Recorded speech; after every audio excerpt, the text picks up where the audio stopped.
नमस्कार, स्वागत है आप तमाम दर्शकों का हमारे यूट्यूब मंच पर। अभी बिहार में केंद्रीय मंत्री जीतन राम मांझी का एक बयान काफ़ी ज़्यादा सोशल मीडिया और टीवी चैनलों पर वायरल हो रहा है। उनका ये कहना कि कैसे चुनाव में हम हमारे एक कॉल से हारा हारा हुआ कैंडिडेट 2020 में जीत गया था, लेकिन इस बार उसने मुझे कॉल ही नहीं किया और मैदान छोड़ के भाग गया। ये दुर्भाग्य उस कैंडिडेट का था। क्या कहेंगे? पहली प्रतिक्रिया, जीतन राम मांझी इतने बड़े मंत्री मुख्यमंत्री रहे हैं बिहार के, क्या कहेंगे? देखिए, उन्होंने एक ऐसी सच्चाई को बयां किया जो सही में कड़वी है, लेकिन है सच्चाई। क्योंकि ये बात मैं पहले भी कहता रहा हूं कि नेताओं सब वोट में सेटिंग के सहारे बहुत काम करते हैं, क्योंकि कई रिजल्ट जो है, जीतन राम मांझी ने सच्चाई को जनता के सामने ऐसे बोलते बोलते उनसे बोला गया, यही सही है और यही होता आया है। क्योंकि हम लोगों ने कई बार देखा है, जिस प्रत्याशी के समर्थन में जनता का कोई मतलब नहीं है एडजस्टमेंट, वो आदमी जीत जाता है। अजीब अजीब ढंग से होता है। नाम तो मैं नहीं लूंगा, लेकिन इस बार भी चुनाव में बहुत सारे ऐसे नेता जीत कर आए हैं जिनके बारे में कोई उम्मीद नहीं थी, और बहुत सारे ऐसे नेता चुनाव हार गए हैं कन्फर्म जिनका जीत था। जीतन राम मांझी के बारे में मैं बस यही प्रतिक्रिया दे सकता हूं कि वो जितने बड़े संवैधानिक पदों पर रहे हैं और जितने बड़े संवैधानिक पद पर है, उनको ये सब बात सार्वजनिक मंच से नहीं बोलनी चाहिए थी। इस सच्चाई को पूरा राजनीति में जितने भी बच्चे बच्चे हैं सबको पता है कि किस तरह सेटलमेंट होता है। उन्होंने तो बाकायदा नाम लेकर के भी डीएम सर का और संबोधित किया है और कहा है कि वो अभी त्रिपुरा में हर वहां से हमको फोन किए थे कि हम तो जितवा दिए थे, अभी तो आपका प्रत्याशी 1600 वोट से पीछे है। माने वो डीएम इतने खास हैं उनके कि त्रिपुरा में जब पदस्थापित है वहां से वो इनके अपने क्षेत्र पर नजर रखे हुए हैं। आप समझ सकते हैं सेटलमेंट का क्या बड़ा खेल है। और ये तो नॉर्मल बात है। गलती बस इसमें पूरा मामला में एक गो है जो ये सार्वजनिक मंच से बोल दिए, बाकी जानता है सब आदमी ये बात। और सब आदमी, अब देखिए, मोदी जी का मैथिली ठाकुर को टिकट देना और मैथिली ठाकुर का अलीनगर से विधानसभा चुनाव में जीत जाना, ये सब बात खाली कमाल नहीं हो सकता, कुछ न कुछ इसमें भगवान का कृपा रहता है। उपाय जो कहे हैं मांझी साहब, वही उपाय होता है कुछ न कुछ। और क्या कह जीतन राम मांझी का इस बयान के बाद कहना है कि हमारे बयान में काफ़ी ज़्यादा छेड़छाड़ किया गया है, उसमें आवाज़ में इधर उधर करके अब वह जाके वायरल किया जा रहा है, क्या कहेंगे?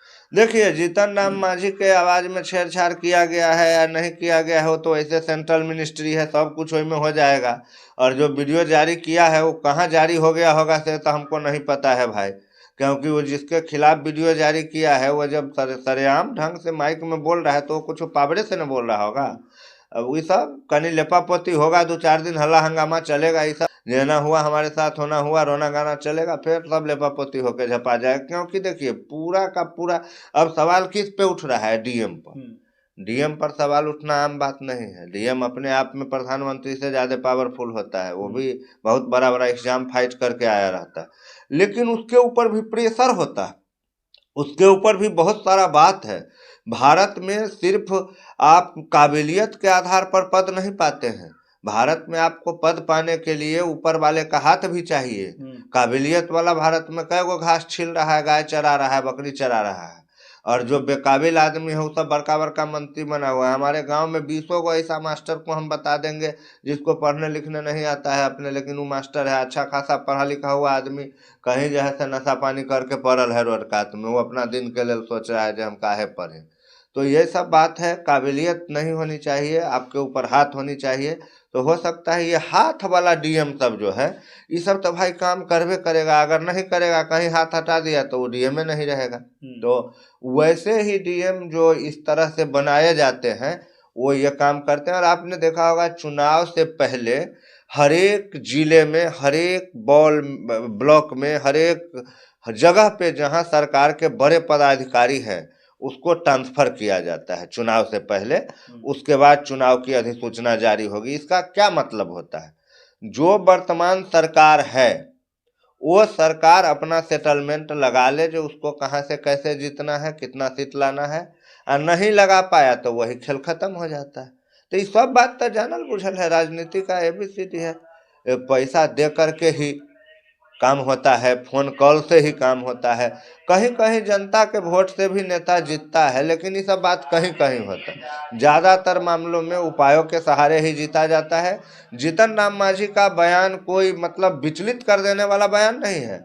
खाली कहे ना, टेंशन एक गो बात का है कि वो सार्वजनिक मंच से इस तरह का जो भाषा बोले हैं, और जैसा कि वो कहें कि इसको तोड़ मरोड़ करके पेश किया गया है, या फिर उनके बयान में कुछ टेक्नोलॉजी का भी मिलाया गया है, तो वो सब साबित होगा। जिस हिसाब से अगर उन्होंने कहा है तो भी कोई गलत वो कहा नहीं है, कहा सही है, वही पर कोनो कार्रवाई उर्वाई नहीं होने वाली है। और नहीं कहा है अगर, वो हो सकता है कि उससे पहले वो बोले हो कि मेरे को एक आदमी ने बोला, पूरी घटना के बारे में एक आदमी ने बोला। हाँ, कि मैं ऐसे करके चुनाव जितवाया, मैं ऐसे चेहरे का काट दिया गया हाँ होगा। हाँ, तो बहुत तरह की बातें आ सकती है। अच्छा, आखिर में एक सवाल है कि जैसे विपक्ष पूरी तरह से सियासी हमलावर है हाँ। जीतन राम मांझी पे, हाँ। तो आपको क्या लगता है कि जीतन राम मांझी ने ये बयान दे करके जो वोट चोरी को लेकर के तमाम विपक्ष कहते रहते हैं, हाँ। उस पर मुहर लगा दी है कि ऐसा होता है, हो सकता है? देखिए, इस पर तो मोहर लगले है, लेकिन वोट चोरी वाला बात यहाँ थोड़ी है। ईवीएम में धांधली, ना ना, वोट चोरी ये में- सब वाला बात थोड़ी है। यहाँ तो रिजल्टे चेंज है, वोट चोरी का कहाँ से बात आ गया इसमें? 1600 वोट 1700 वोट कहा तब चोरी थोड़ी हो रहा है, रिजल्टे चेंज। जे आदमी के 30% से कम है, फेल है, उस पर सीधे फर्स्ट डिवीजन लिख दिया। तो यहाँ अब परीक्षा में लिखा कि आंसर सीट चोरी किया कि क्वेश्चन निकाल लिया, वो सब बात कहाँ है? पेपर लीक मामला कहाँ है? यहाँ तो रिजल्टे चेंज है।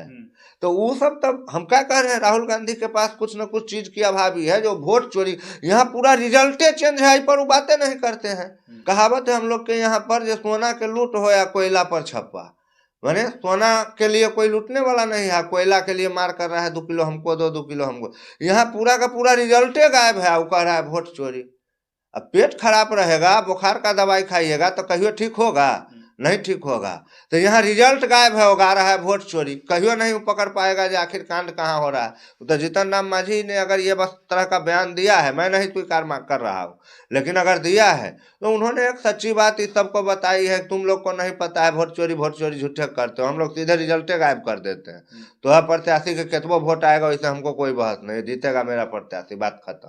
तोरा प्रत्याशी से ज्यादा रहेगा हर हाल में।